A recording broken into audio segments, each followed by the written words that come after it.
Dosen nyentri. Bismillahirrahmanirrahim. Assalamualaikum warahmatullahi wabarakatuh. Waalaikumsalam warahmatullahi wabarakatuh. Waalaikumsalam warahmatullahi wabarakatuh. Waalaikumsalam warahmatullahi wabarakatuh.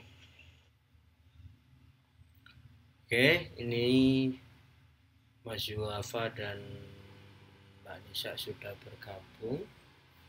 Kalau Mas Fajar mesti telat ya biasanya, jadi tidak usah ditunggu. Baik, silakan langsung dimulai, Mas Yuafa dan Mbak Nisa.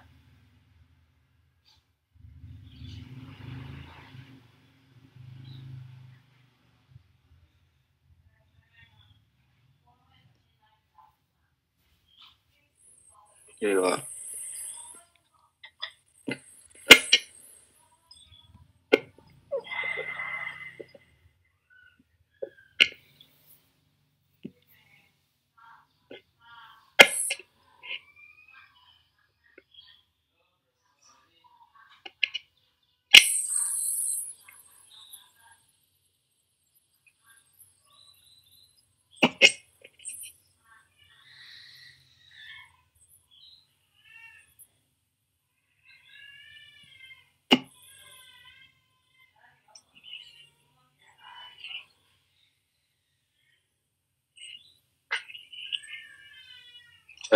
Jalan jelas Pak ya?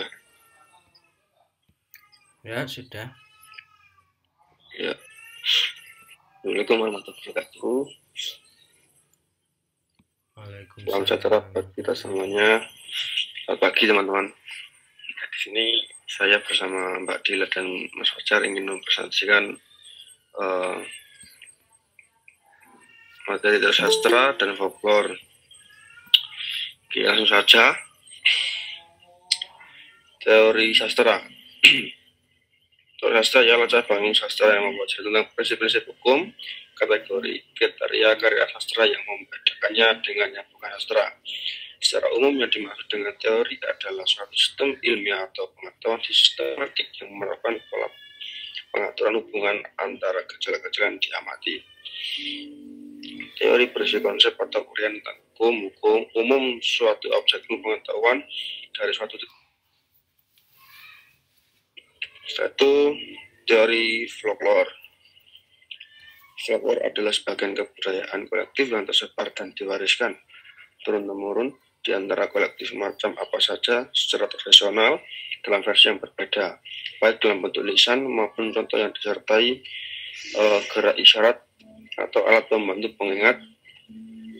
Istilah folklore merupakan pengindonesiaan dari bahasa Inggris.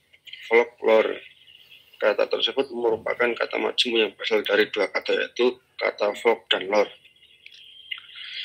Oke, selain itu, folklore adalah adat istiadat tradisional dan cerita rakyat yang diwariskan secara turun-temurun tetapi tidak dibukukan. Pengertian kedua adalah ilmu adat istiadat tradisional dan cerita rakyat yang tidak dibukukan menurut Chandler.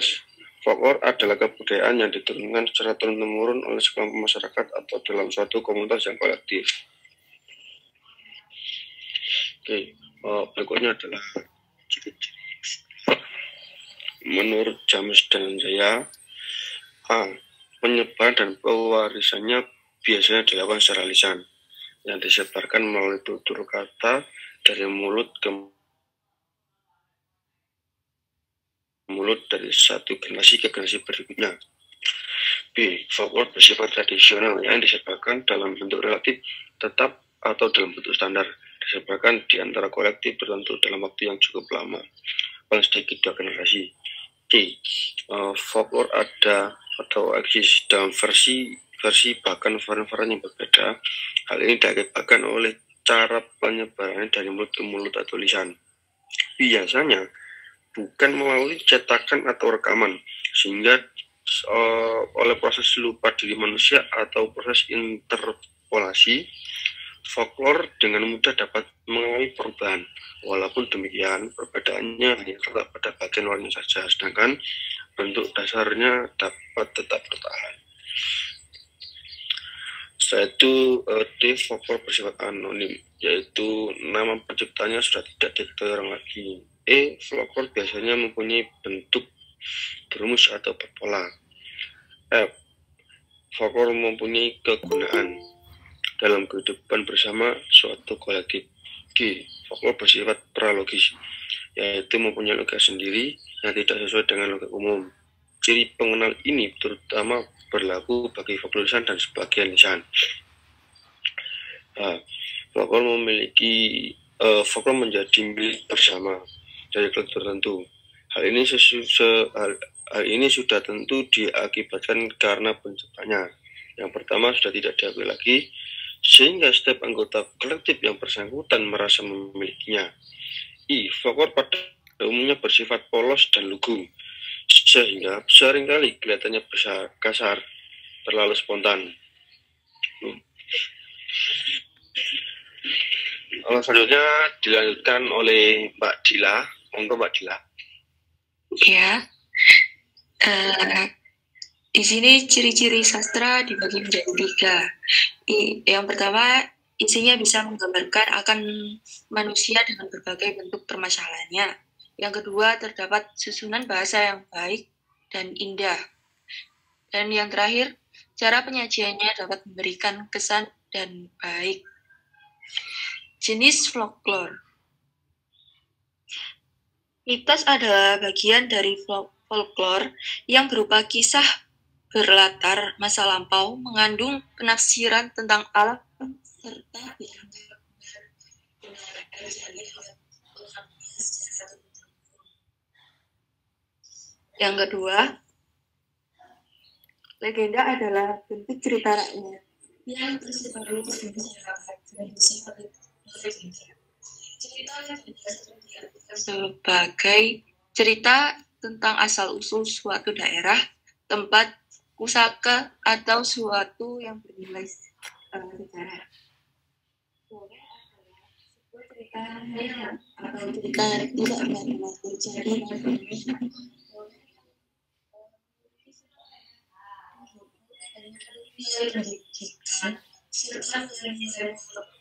Soal kehidupan, biasanya orang tua dongeng seperti lagu pengantar tidur. Yang terakhir, nyanyian rakyat adalah bentuk cerita rakyat yang terdiri dari lirik dan lagu. Selanjutnya, jenis sastra.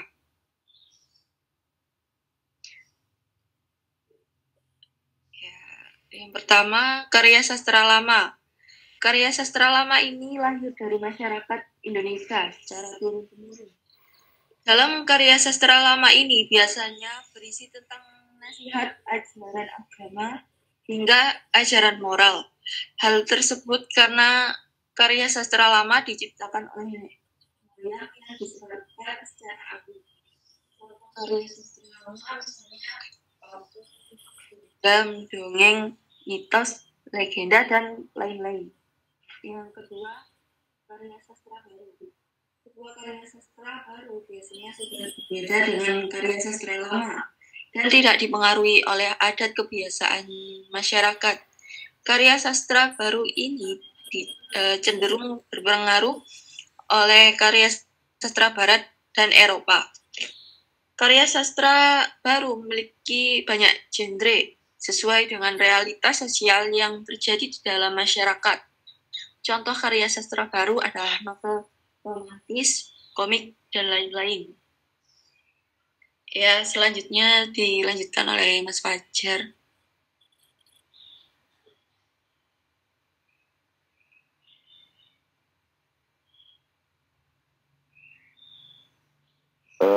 Baik, akan saya lanjutkan.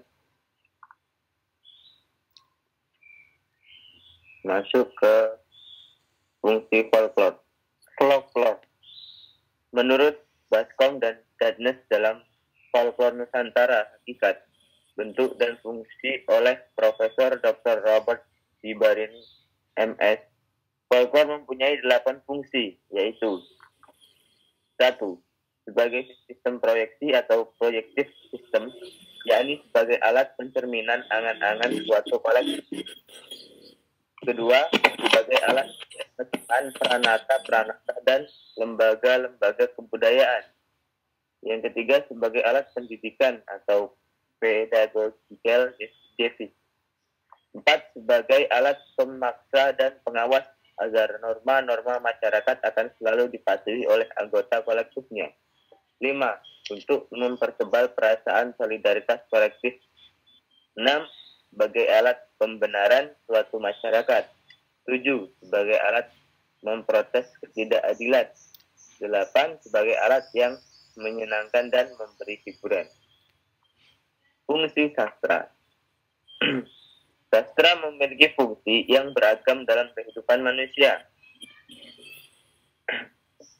Amir 2013 mengungkapkan bahwa beberapa fungsi sastra yaitu fungsinya sebagai hiburan, pendidikan, keindahan, moral, dan religius. Karya ini tidak hanya memberikan perasaan senang kepada pembaca, namun memberikan pendidikan juga melalui nilai-nilai ekstrinsik yang terkandung di dalamnya. Contoh fungsi sastra. Fungsi sastra hiburan atau reaktif. Fungsi hiburan atau reaktif. Karya sastra dapat menghibur pembacanya, menimbulkan tawa dalam cerita yang kocak, memberikan hiburan intelijen dengan melalui kandungan wawasan barunya, membangkitkan sensitivitas kemanusiaan melalui kisah tragedi, menginspirasi dari kisah seseorang, dan lain sebagainya. Fungsi pendidikan atau didaktif.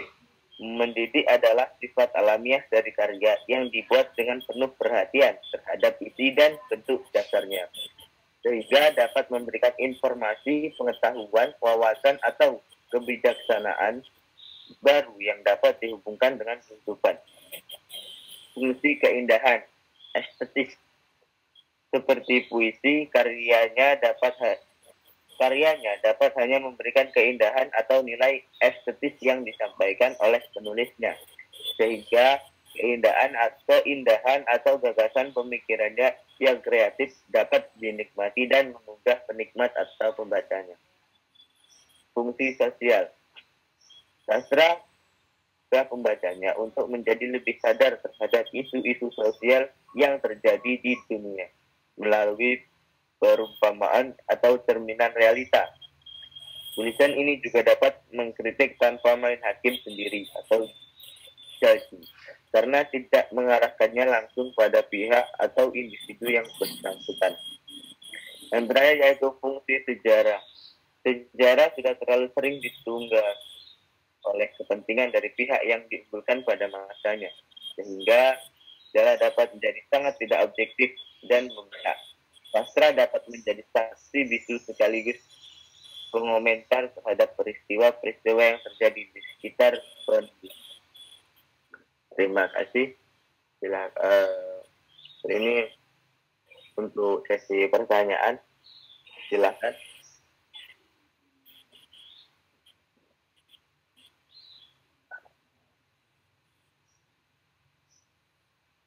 Sebentar Mas Fajar, ya teman-teman tadi sempat lewat tadi, mohon maaf. Untuk folklore ini dibagi menjadi 3 bagian menurut pendapat dari Jan Hout Brunvan, yaitu ahli folklore dari Amerika Serikat. Jadi gini, mohon maaf ini apa ya? Ini biane sapa wiwe.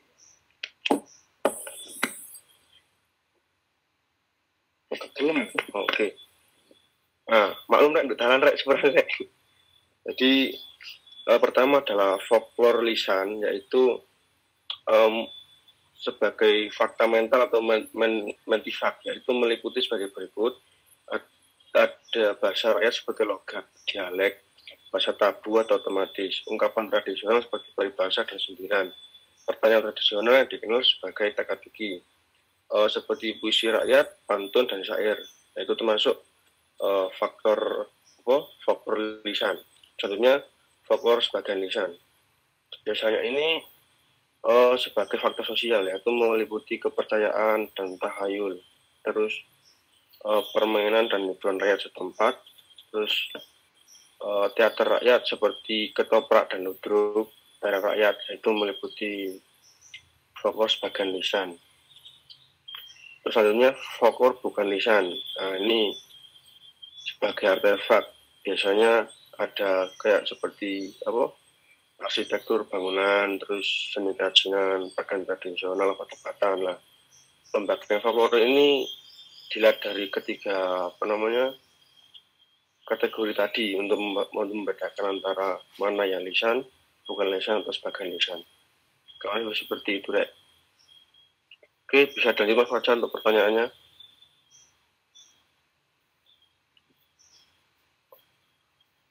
Monggo di sini kami membuka 2 pertanyaan dulu. Silakan yang mau bertanya.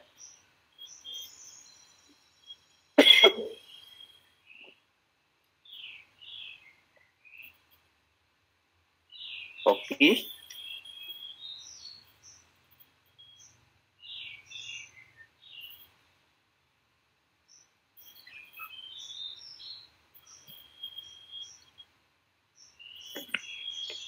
Setelah dulu ya, tidak.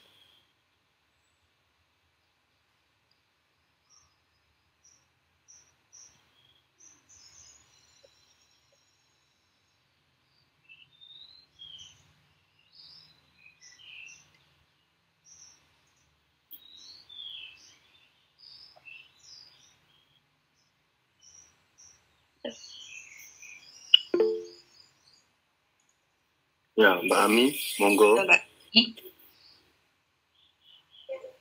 Assalamualaikum warahmatullahi wabarakatuh. Waalaikumsalam. Waalaikumsalam warahmatullahi wabarakatuh. Sebentar ya. Tahu Itu ini. di situ dijelaskan kan ya, folklore merupakan sebagian kebudayaan dari sesuatu yang kolektif. Dapatkah Anda menjelaskan apa hubungan dari folklore dan kebudayaan? Dan di situ juga dijelaskan folklore merupakan kebudayaan yang bersifat tradisional ya. Apa yang membuat folklore itu bersifat tradisional, tidak nasional? Apakah pertanyaan saya jelas? Diulang Mbak Ami pertanyaan pertama tadi. Oh. Tahu ini. Apa hubungan folklore dengan kebudayaan?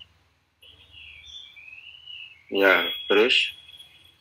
Yang kedua, kan di situ dijelaskan folklore itu bersifat tradisional. Mengapa bersifat tradisional, tidak nasional? Tidak apa? Mengapa bersifat tradisional dan tidak nasional? Oh ya, terus? 2 saja, terima kasih. Ya, tadi yang pertama tentang hubungan antara kebudayaan. Terus yang kedua, kenapa kok tradisional seperti itu ya? Ya, betul. Gini Mbak Ami, folklore ini gimana ya? Secara umum memang sifatnya ini kan turun-temurun. Artinya kenapa kok turun-temurun? Dari biasanya gini, kalau tadi saya menyebutkan, kan turun-temurun ini dari lisan ke lisan, ataupun kebiasaan seperti sebagai lisan itu kan berupa seperti kayak bangunan, terus ada yang nggak lisan. Nah, menurut saya folklore ini juga suatu kebiasaan orang zaman dulu yang ingin memberikan atau memberitahukan bahwa kebudayaan dari satu tempat tadi itu melalui ucapan kebiasaan mereka ya sekoyok bercerita, terus akhirnya ini menjadi budaya yang artinya terus menerus dilakukan. Lebih seperti itu. Itu untuk menurut kebudayaan tradisional ya. Terus yang kedua tadi, oh Mbak Ami, kedua tadi Mbak Ami, lupa Mbak Ami. Dijelaskan bahwa folklore bersifat tradisional. Mengapa bersifat tradisional? Kenapa tidak nasional saja? Apa alasannya? Oh ya, bentar. Iya. Mungkin dari Mbak Adila kita. Tradisional Atau Mas dengan Fajar. nasional itu sudah berbeda definisi, gitu loh. Sudah berbeda bidang.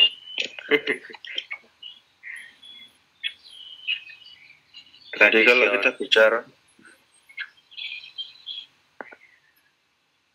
kita bicara tentang tradisional, jadi disebarkannya itu dalam bentuk relatif tetap atau dalam bentuk standar Mbak Ami.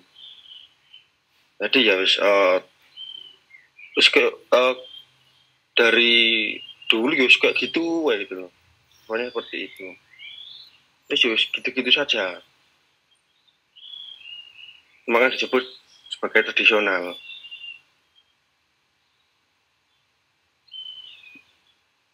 Mau Mas Fajar barangkali menambahkan sama Mbak Dila.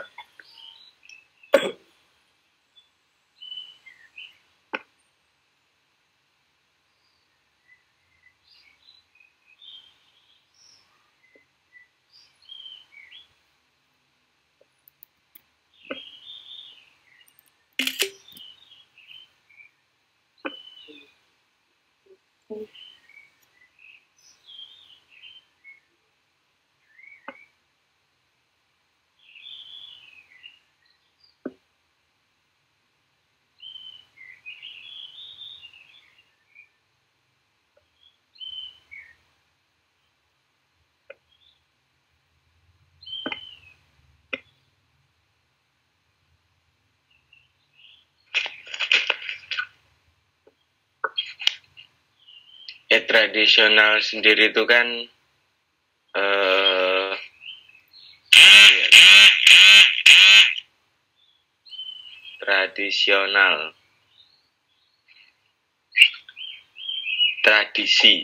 tradisional, tradisi. Jadi tradisional, kenapa secara tradisional kok tidak nasional gitu ya?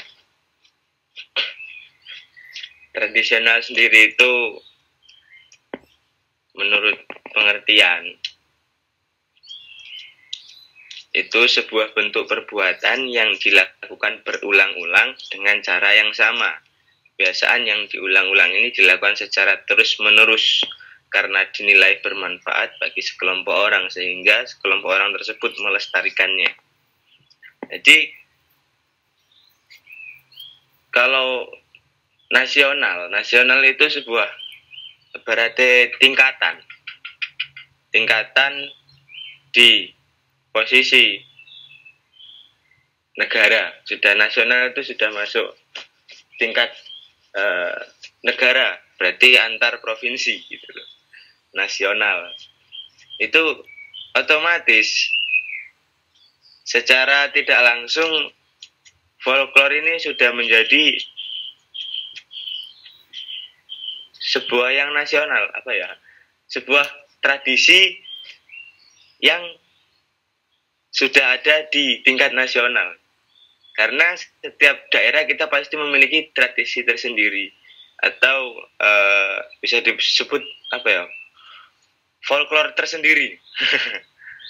Jadi setiap daerah itu kan memiliki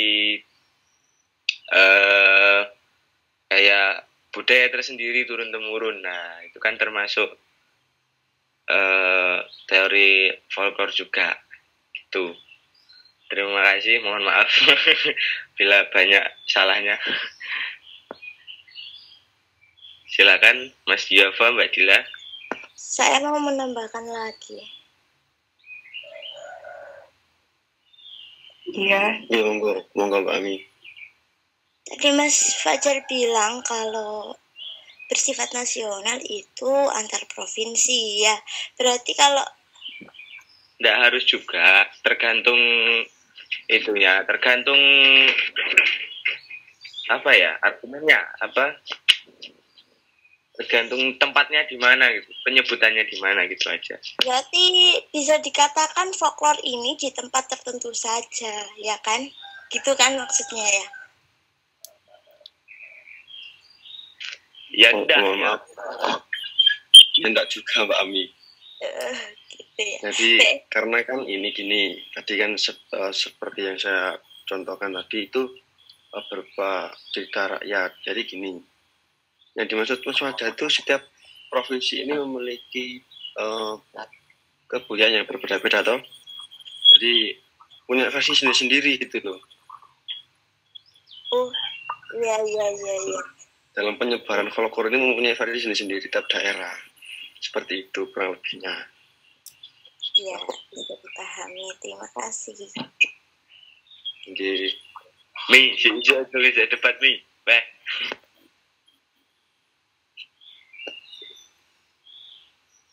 Saya ngantuk aku gini. ya lain barangkali ada ya silakan monggo.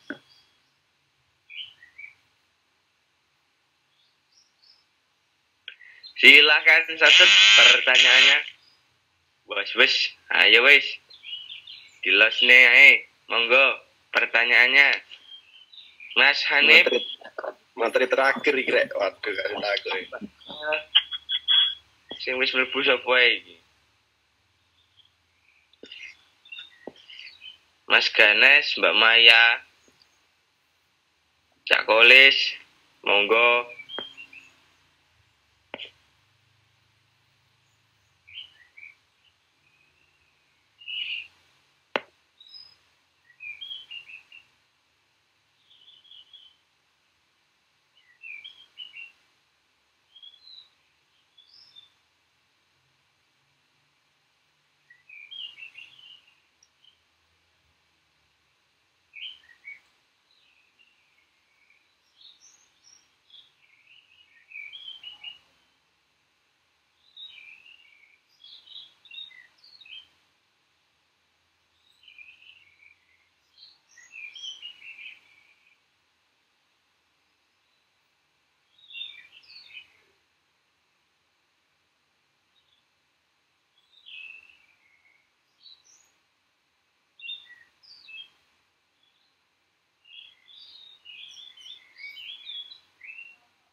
Yuk monggo. Banyak. Waduh, ngantuk kita nih.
Bagaimana?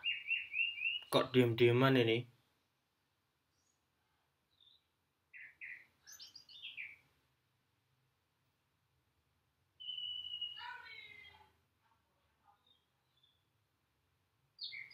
Ya sudah, diakhiri saja, Mas. Baik, Pak. Sudah, sekian teman-teman presentasi kelompok saya tentang folklore. Sebelumnya mohon maaf sebesar-besarnya apabila kurangnya persiapan tadi, terus banyak kekurangan. Mohon maaf dan mohon dimaklumi. Saya kira assalamualaikum warahmatullahi wabarakatuh. Waalaikumsalam. warahmatullahi wabarakatuh. Ya, catatannya untuk diskusi hari ini, saya berharap banyak sebenarnya ya untuk diskusi hari ini, karena pada pertemuan sebelumnya saya sudah memberi bocoran ya apa yang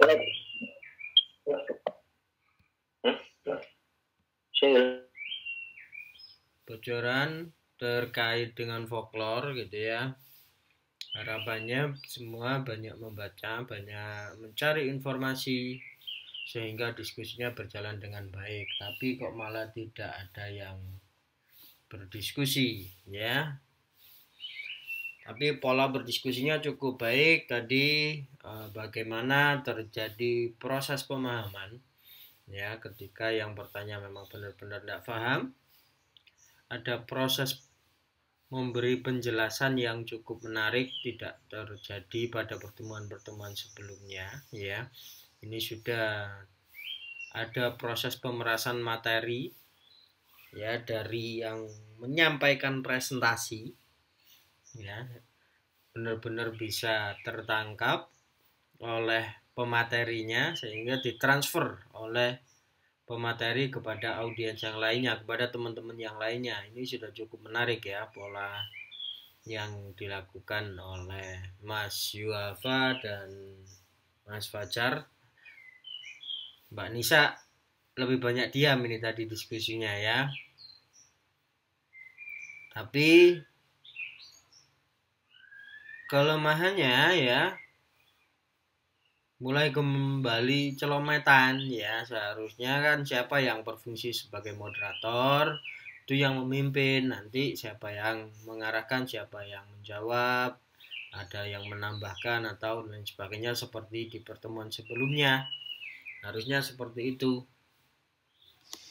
Kemudian catatan yang ketiga, ini terkait dengan materi ya, seharusnya sudah paham bahwa terkait teori sastra itu sebelum-sebelumnya itu kan keterkaitan ya antara sastra dengan psikologi, sehingga lahirlah ini bukan dijelaskan sendiri-sendiri ya, sastra sendiri, psikologi sendiri, tapi akhirnya blur lebur menjadi satu gitu loh ya. Itu kan sudah sejak pertemuan sebelum-sebelumnya. Kemudian antara sastra dan sosiologi ya, maka keduanya ini didefinisikan sendiri-sendiri, kemudian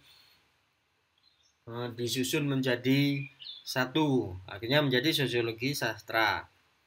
Kemudian yang selanjutnya sastra dan pemikiran gitu ya, sastra dan logika berpikir dan sejarah, kemudian sastra dengan antropologi, dan saat ini sastra dengan folklore.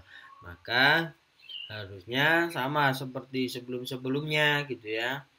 Jadi tadi definisinya agak melenceng karena dijalankan sendiri-sendiri, sastra sendiri, folklore sendiri. Akhirnya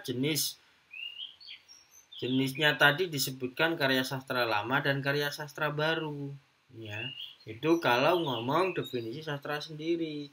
Lah kalau seandainya tadi setelah didefinisikan itu ya dikonstruksikan menjadi satu, maka yang ada hanya yang perlu dijelaskan adalah karya sastra lama. Karya sastra lama nanti disebutkan apa saja seperti yang tadi itu, disebutkan dengan detail. Nah, hingga karya sastra baru ini tidak dimasukkan ya, ini beda wilayah. Nah, jadi semacam itu yang perlu difahami oleh teman-teman ya, jangan sampai keliru. Jadi kalau kita berbicara folklore di dalam sastra, berarti kita memang berbicara karya sastra lama ya, yang lampau, yang berhubungan dengan tradisi. Jadi semacam itu. Nah, itu nanti karena jenis karya sastra ini semakin langka ya, maka perlu pendokumentasian yang baik. Nah, makanya di angkatan-angkatan sebelumnya tugas akhir atau UAS saya minta untuk mendokumentasikan sastra lisan atau folklore ya. Seperti itu ya, itu saja yang perlu saya luruskan dan dipersiapkan untuk UASnya ya, karena UASnya berkaitan dengan ini. Oke, ada yang disampaikan? Yang lainnya? Mohon maaf Pak, siapa tahu ada kisi-kisi UAS Pak, biar bisa lebih matang untuk mempersiapkan untuk semesternya Pak, dari teori sastra maupun budaya Nusantara Pak. Mohon maaf bila lancang Pak. Ya, kalau itu kan sudah jelas Mas Fajar. Mungkin Mas Fajar sering tidak masuk dan tidak menyimak ketika ada rekaman pembelajaran daring sehingga tidak tahu ya. Nah, itu Mas Fajar sudah masuk di e-learning. Masuk ya? Sudah Pak. Nah, itu dicek di pertemuan pertama di teori sastra, dicek. Kemudian di budaya Nusantara juga dicek. Mbak Nisa juga sudah ya di e-learning ya? Sudah, Pak. Ya. Jadi untuk yang lain-lainnya itu dicek ya, dipersiapkan karena sebentar lagi kita sudah UAS ya. Di teori sastra dicek apa sih tugas akhirnya, dibuka di pertemuan pertama yang kita berbicara soal kontrak kuliah. Nah, begitu juga untuk budaya Nusantara. Ya, kalau budaya Nusantara kan sudah saya bagikan. Ya. Mas Fajar belum dapat ya teksnya ya? Mohon maaf belum Pak, kemarin seminggu tepar Pak. Loh, saya bagikan sudah lama kok seminggu. Oh, belum berarti Pak. Makanya yang aktif kalau tidak masuk itu bertanya, ya? Siap Pak. Mohon maaf Pak. Oke, ada lagi yang lainnya?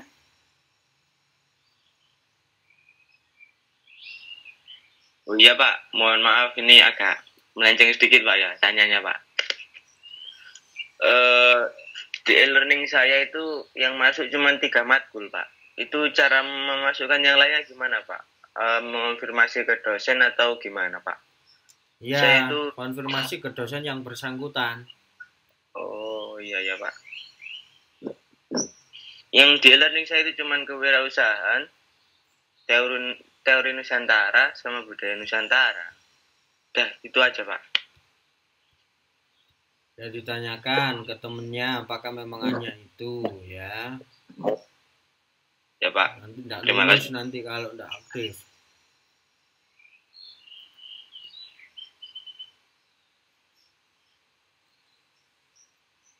Kelas ini dosen walinya siapa?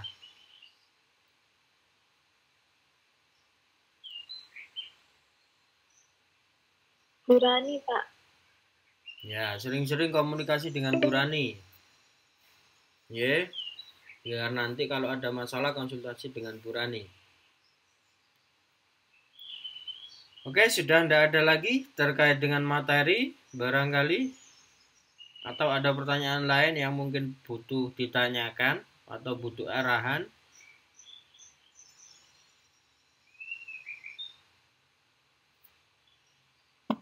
Maaf Pak, saya mau tanya, ini di luar materi. Silakan. Yang di luar, yang di e-learning untuk rekaman pertemuan 5 ini memang tidak bisa untuk kita absen atau gimana Pak? Soalnya saya kalau nggak bisa. Bagaimana? Pertemuan kelima? pertemuan 5 di e-learning. Iya, Pak. Ya. Ya. Jadi kalau di pertemuan kelima nggak bisa, maksudnya nggak bisa itu nggak bisa masuk atau nggak bisa dibuka kembali. Ya, bisa dicentang, Pak. Kalau lihat videonya bisa untuk absen. Oh, gitu di pertemuan kelima. Oke, nanti saya cek lagi ya learningnya. Baik, Pak. Terima kasih. Oke, ada lagi yang lain?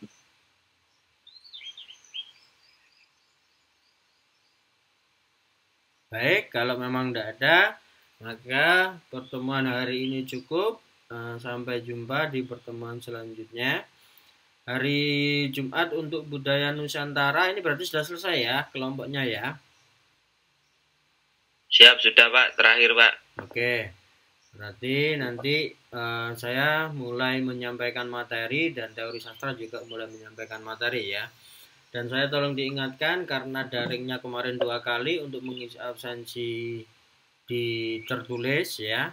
Saya diingatkan barangkali saya lupa ya, di double kayak gitu ya absensinya yang manual.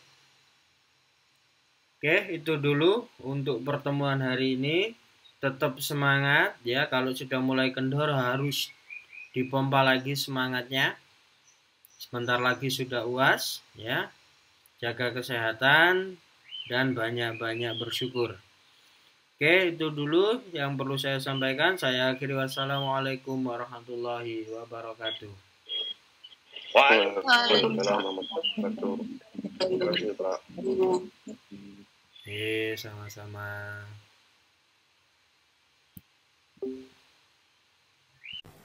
Jangan lupa subscribe.